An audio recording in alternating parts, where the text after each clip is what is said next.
Morning students, hope you all are well. So today life class could not be held because of you all.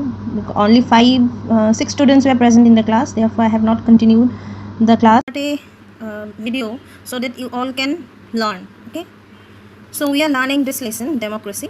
Here we have already learned about the meaning of democracy, then emergence of democracy in modern societies. These things we have learned. We have learned about the various revolutions, various wars of independence through which the idea of democracy came into being. Okay, these things we have already learned. Then we have also learned about uh, the principles of democracy, then about the different power systems of the world. These things we have already learned. We have learned about various democratic systems like presidential system and parliamentary system. Then we have learned about authoritarian or dictatorial system. Then we have learned about monarchy. About the power systems of the world we have learned. So today we are going to learn about the main thrust of democracy. Means the main elements on the basis of which democracy can be developed. These things we are going to learn today. Okay. So, main thrust of democracy. Importance of a constitution. The first and primary element of a democratic government is constitution. So, the constitution is the first element or the basic element which is needed by all type of democracy. This is the set of written rules which guide the governing of a nation. So, all the political, economic and social activities of the country are carried out in the light of rules laid down in our constitution. So, what is a constitution? The constitution is a document, a book where all the rules for the running of a government are written clearly.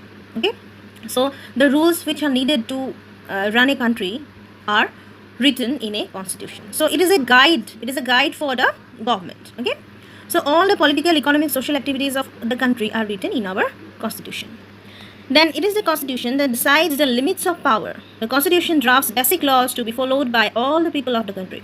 So the constitution decides about the rights, about the duties, about the powers of the government. Okay, so the government, so that the government could not misuse their power, therefore all the powers are written and all the limitations of power are written clearly in our constitution.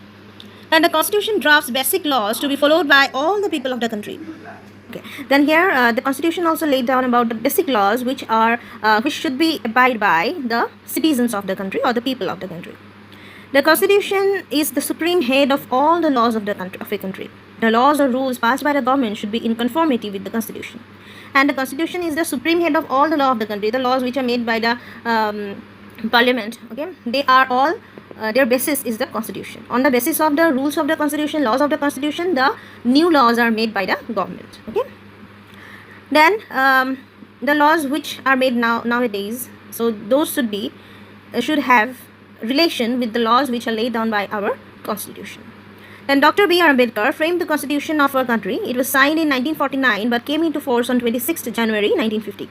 So we all know that Dr. B.R. Ambedkar was the father of our Indian constitution, and the constitution which was written by B.R. Ambedkar and the group, the drafting committee, the members of the drafting committee, that was taken by our country, that was submitted in 1949, and it was signed as a constitution of the country in 1949, but it came into force from 26 January 1950, and that day is known as our Republic Day. Okay, so at first what we have learned, the constitution is the sovereign law of the country.